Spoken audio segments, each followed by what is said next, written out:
안녕하세요. 자유교회 이진우 목사가 보내드리는 아침 묵상입니다. 오늘도 예수 그리스도의 향기를 내는 복된 하루가 되시길 바랍니다. 3월 18일 목요일 아침 묵상입니다. 오늘은 이 사람이 어떻게 구원을 받았느냐라는 제목으로 사도행전 4장 8절로 12절의 말씀 묵상합니다. 이에 베드로가 성령이 충만하여 이르되 백성의 관리들과 장로들아, 만일 병자에게 행한 착한 일에 대하여 이 사람이 어떻게 구원을 받았느냐고 오늘 우리에게 질문한다면 너희와 모든 이스라엘 백성들은 알라. 너희가 십자가에 못 박고 하나님이 죽은 자 가운데서 살리신 나사렛 예수 그리스도의 이름으로 이 사람이 건강하게 되어 너희 앞에 섰느니라. 이 예수는 너희 건축자들의 버린 돌로서 집 모퉁이의 머릿돌이 되었느니라.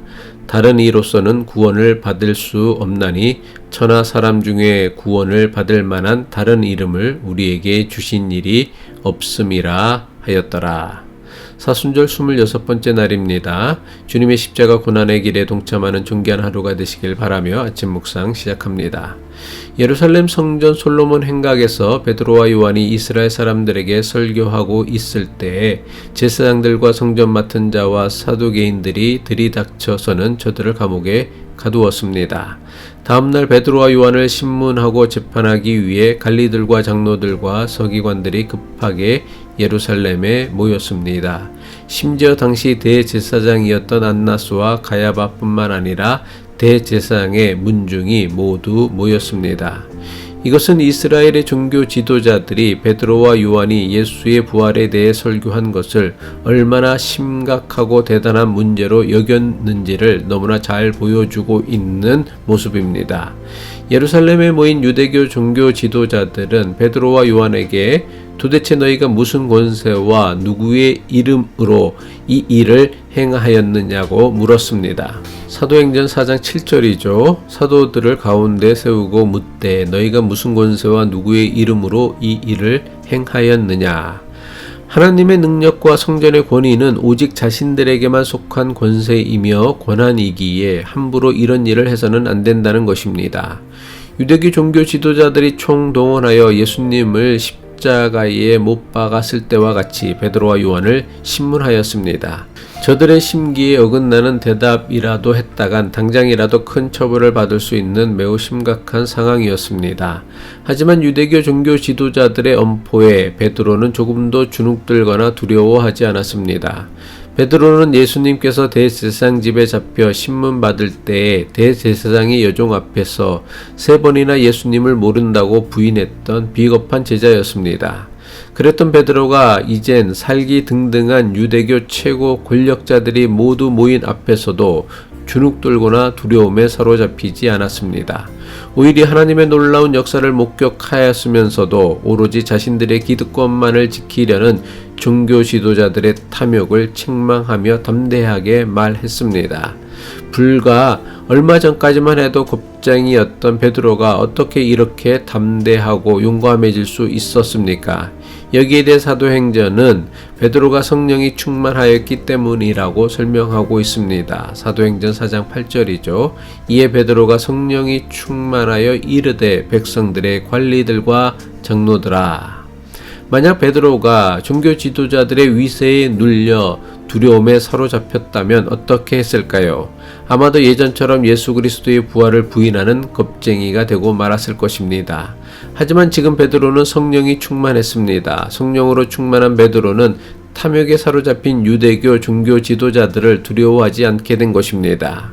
이것은 성령으로 충만할 때 나타나게 되는 영적 현상에 대한 매우 중요한 교훈입니다. 많은 이들이 성령 충만을 신비하고 놀라운 은사가 나타나는 것으로만 제한하는 경향이 있습니다. 하지만 성령이 충만할 때 나타나는 근본적인 변화는 우리에게 불의한 권세나 힘을 두려워하지 않고 담대하게 맞설 수 있는 용기를 줍니다. 성령으로 충만한 베드로는 너희가 무슨 권세와 누구의 이름으로 이런 일을 행하였느냐라고 묻는 관리들과 장로들에게 되물었습니다. 사도행전 4장 9절 전반부죠. 만일 병자들에게 행한 착한 일에 대하여 이 사람이 어떻게 구원을 받았느냐고 오늘 우리에게 질문한다면 관리들과 장로들과 서기관들은 나면서부터 걷지 못하는 사람을 낫게 한 것을 마치 큰 죄라도 지은 것처럼 베드로와 요한을 다그쳤습니다. 베드로는 마치 큰 죄라도 지은 것처럼 다그치는 종교 지도자들을 향해 자신들이 병자에게 행한 일은 불법도 아니고 나쁜 일도 아닌 착한 일이라고 말합니다. 유대교 종교 지도자들은 베드로와 요한이 마치 대단한 불법이라도 저지른 것 마냥 호들갑을 떨며 사도들을 다그쳤습니다.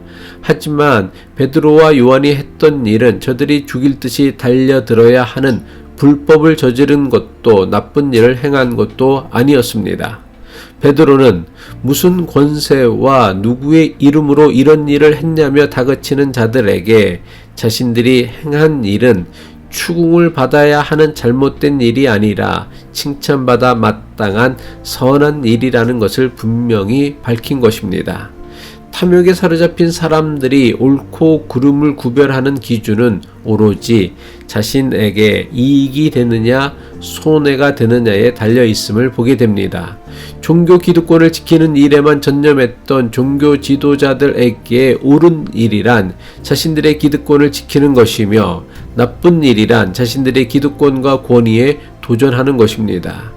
베드로는 너희가 무슨 권세와 누구의 이름으로 이런 일을 했느냐고 물었던 종교 지도자들의 질문에 대해 역으로 질문합니다. 베드로가 자신을 신문하는 종교 지도자들에게 역으로 물은 질문입니다. 이 사람이 어떻게 구원을 받았느냐고 오늘 우리에게 질문한다면 이것은 너희가 무슨 권세와 누구의 이름으로 이런 일을 했느냐고 물었던 종교 지도자들의 질문이 어리석은 질문이라는 것을 꼬집는 것입니다. 나면서부터 걷지 못했던 사람이 걷게 된 기적을 보고 정말 물어야 할 질문은 이 사람이 어떻게 구원을 받았는지를 물어야지 너희가 무슨 권한으로 이런 일을 했느냐고 물어서는 안 된다는 것입니다. 정말 백성들을 위하는 종교 지도자들이라고 한다면 이 사람이 어떻게 구원을 받았는지를 찾아내어 더 많은 백성을 구원의 자리로 인도할 수 있어야 합니다. 하지만 저들은 그런 일에는 관심이 전혀 없었습니다. 오히려 사도들이 행한 착한 일을 자신들의 종교적 권위에 도전하는 일이며 자신들의 기득권을 위협하는 일로만 여긴 것입니다. 베드로는 나면서부터 걷지 못했던 사람을 낫게 한 것은 너희들이 십자가에 못 박아 죽였지만 하나님께서 다시 살리신 나사렛 예수 그리스도의 이름으로 말미암은 것이라고 말합니다. 사도행전 4장 10절이죠.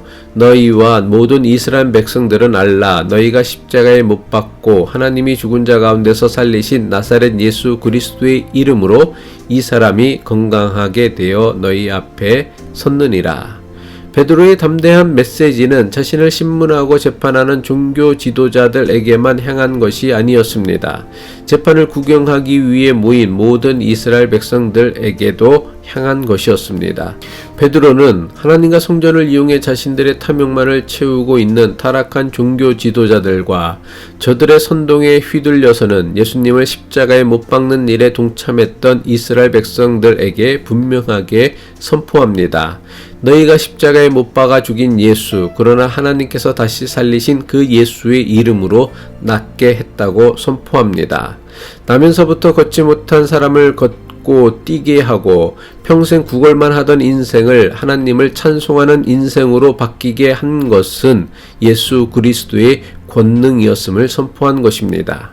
우리가 하나님께 구해야 할 것은 어떻게 해야 내가 가진 것을 잘 지킬 수 있느냐가 아닙니다. 어떻게 해야 우리가 이전과는 전혀 다른 구원받은 새로운 삶을 살 수 있는가를 물을 수 있어야 합니다.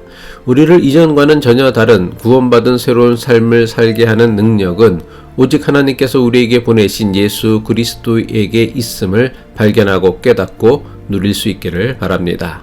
기도하겠습니다. 하나님과 예수 그리스도를 믿는 믿음이 우리의 탐욕을 채우는 종교 수단이 아니라 이전과는 전혀 다른 삶을 살아가는 구원을 누리는 삶이 되게 하옵소서. 예수 그리스도의 이름으로 기도합니다.